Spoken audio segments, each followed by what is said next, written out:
Former Raider Henry Ruggs will spend 3 to 10 years behind bars for his role in a deadly DUI crash that killed 23-year-old Tina Tintor back in November of 2021. Former Raiders player Damon Arnette has been indicted by a grand jury for assault with a deadly weapon. In 2021, Henry Ruggs' football career ended after 1.5 years due to him causing a deadly DUI crash that tragically took the life of one woman and her dog. But fast forward to 2025 and there's a chance he'll play in the NFL again, and sooner than you might think. Will Henry Ruggs ever play in the NFL again? Is he even capable of it? Why do the Las Vegas Raiders consistently draft players with off the field issues? But more importantly, how soon will we see Henry Ruggs on a football field again? Before we get to the content, this video is sponsored. We've been incredible to start the playoffs, hitting on 3 picks to make over $400, and it's gonna get better from here. Use my promo code Mikerophone to get $50 when you make a play of $5 or more on Prize Picks, or just click on the link in the description down below and get my picks through my Instagram at @theflightmike. And thank you, Prize Picks, for the sponsor. Mic check 1 2 1 2. What's going on, everybody? Let's take a quick trip back to 2020, back when the world was shut down and NFL teams couldn't actually formally visit with players. The best they could do was a quick Zoom call, and maybe that's the reason why the Las Vegas Raiders drafted 2 felons with back-to-back first-round picks. Yes, that's right. In the 2020 NFL Draft, the Las Vegas Raiders took Alabama wide receiver Henry Ruggs 12th overall, and Ohio State cornerback Damon Arnette 19th overall. Keep in mind they took these guys over other players like Tristan Wirfs, AJ Terrell, CeeDee Lamb, Justin Jefferson, and Brandon Ayuk. I don't think this has anything to do with the fact that they couldn't visit with these players either. Historically, the Las Vegas Raiders have been terrible at drafting, and you're about to find out just how bad. With any amount of digging, it should have been pretty obvious that the Raiders should have taken anybody else over Damon Arnette. In the case of Henry Ruggs, I can't really blame the Raiders for not knowing about his character, because before the NFL Draft, if you talk to anybody around Ruggs or his family, they'd tell you the same thing. He was a nice family man who just wanted to play football, and he was the fastest wide receiver in the draft, which made him a prototypical Al Davis type of pick, so it's no surprise that Mark Davis valued Henry Ruggs' athleticism. As for Damon Arnette, that's an entirely different story. Damon Arnette, little football player that played for the Raiders that got kicked off trying to shoot someone or something. Oh, yeah.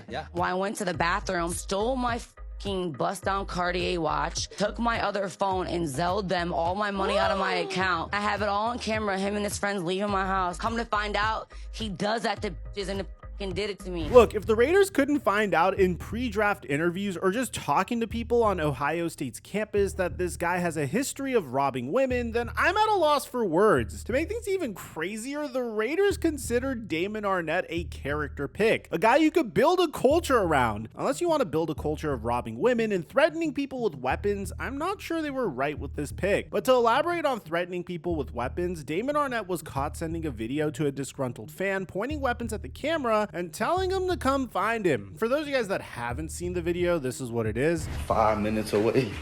Pull up, lame ass nigga. I swear to God, I will kill you, nigga. On everything I love, I will kill you, nigga. You talking crazy. It didn't take very long after this video for the Las Vegas Raiders to cut him. Plus, let's be serious for a second. Damon Arnette wasn't even good at football. Arnette played in only 13 games through 2 seasons and only started 7 of those games. Plus, according to Pro Football Reference, in his rookie season of 2020, Arnette allowed a nearly 80% completion percentage when targeting him. He was holding a strap off the field when he should have been worried about strapping down receivers on the field. Anyways, when Arnette was indicted by a grand jury for assault with a deadly weapon, it was kind of expected, but he would still get multiple chances in the NFL. Afterwards, he was signed by the Kansas City Chiefs, but would get released very shortly after because he got arrested again. The craziest thing to me, though, has to be the fact that Damon Arnette told the media that he was planning on meeting with the Dallas Cowboys, but after Dallas caught wind of this, they had to make it clear that they had no intentions of meeting with him, and someone lied to him. From the very beginning, Damon Arnette's career was a mess, but that's not the case for Henry Ruggs. In fact, you could say what he did came as a total surprise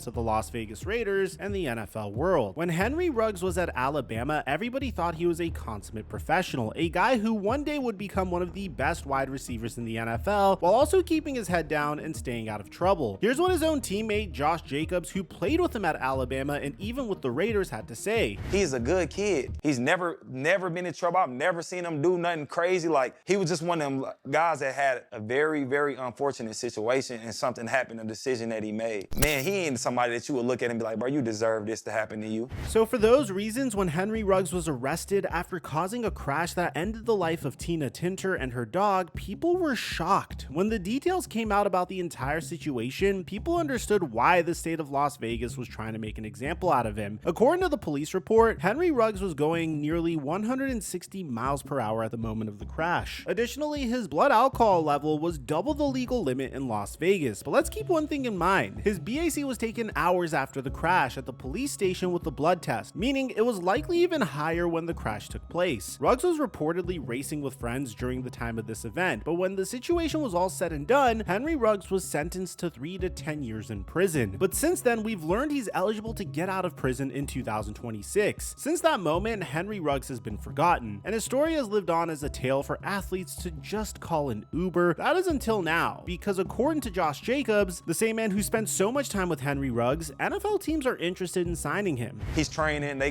let him train and things like that. So I'm like, you come out, man, I don't know if you will get a chance. I've been talking to some people for him, like they've been saying that a couple of teams is willing to give him a chance. You heard that correctly. According to friend and former teammate Josh Jacobs, not only is Henry Ruggs working out in prison in hopes of an NFL comeback, there are even teams reportedly interested in giving Henry Ruggs an opportunity. I do find this interesting because usually if a player isn't a superstar caliber player, NFL teams usually pass on them entirely. If a replacement level player brings even the smallest amount of bad attention, teams usually want to move on and find another replacement level player who brings no bad PR. But in this situation, I think teams may believe that Henry Ruggs has what it takes to be a star level player in the NFL, even after multiple years in prison. Let's just take a look at Ruggs' career. In his rookie season, he struggled early on, but popped off late in the season. In late October, Ruggs hauled in over 118 yards and a touchdown against the Kansas City Chiefs, all on just 2 receptions. Then in December, he pulled in 86 yards and another touchdown, this time on just 3 receptions. He got even better the next season, as in just 7 games he pulled in nearly 500 yards. Most notably, he had over 110 yards and a score against the Pittsburgh Steelers. This of course all happened before November when Ruggs was arrested. Basically, the point I'm trying to make is that Henry Ruggs was good and had potential prior to the incident, and it seems like NFL teams want to see if he's capable of replicating those numbers after he's out of prison. So that leads us to an even more important question. When will Henry Ruggs actually be released from prison? Well, according to his sentencing, he'll be out of prison by 2027 at the latest. But if he has good behavior and his lawyer makes a strong case for him, he could be out on parole as soon as August of 2026. Do you see why that's important? Not only is August the month before the start of NFL season, it's the month that teams start to sign players to their practice squad after people get injured in training camp or preseason. This would literally be the perfect opportunity for Henry Ruggs. Plus, if it is true that he's been training all this time, he won't need very long to get into playing shape. But now that we've answered all of those easy questions, it's time for the final and most difficult question of them all. Even if all of this is true, should Henry Ruggs ever play football again? This question is interesting because if we are being honest, there are worse people playing professional sports. The NBA, NFL, and MLB all have multiple players who have done the same crimes, if not even worse. The only difference is those players never got punished for it. There are 2 opinions on this dilemma, and I'm going to represent both sides without picking one myself. First, there are people who believe he should have an opportunity to play again because he served his time, hopefully changed as a person, and has paid his debt to society. And since he's done all of those things, which is more than what other athletes have done, people believe that he deserves a second chance. That is the first perspective. The second perspective believes that he shouldn't play football ever again because of the heinous act he committed. Other athletes have done terrible things, but just because that's true doesn't mean that Henry Ruggs should get a second chance. Instead, he should be made out as an example. Personally, I understand both sides, but I honestly think it's too complex to pick one side. But what will be interesting is seeing what NFL teams decide. For example, let's just say the Kansas City Chiefs are fighting for their division late in the season, and after multiple injuries, they turn to Henry Ruggs to fill the receiver position. Is it worth the backlash you're going to get? Is it even morally correct to do something like that? Well, it's not something that Andy Reid has shied from in the past. Remember, during his time with the Philadelphia Eagles, Andy Reid gave an opportunity to Michael Vick after he was released from prison after his dogfighting scandal, and it paid off brilliantly. Michael Vick was absolutely electric as the quarterback for the Philadelphia Eagles, and even won NFL Comeback Player of the Year in 2010 along with the Pro Bowl. So this will be an interesting storyline that we'll have to follow during the 2026 season. But for now, all we can do is wait and see what happens with Henry Ruggs. We'll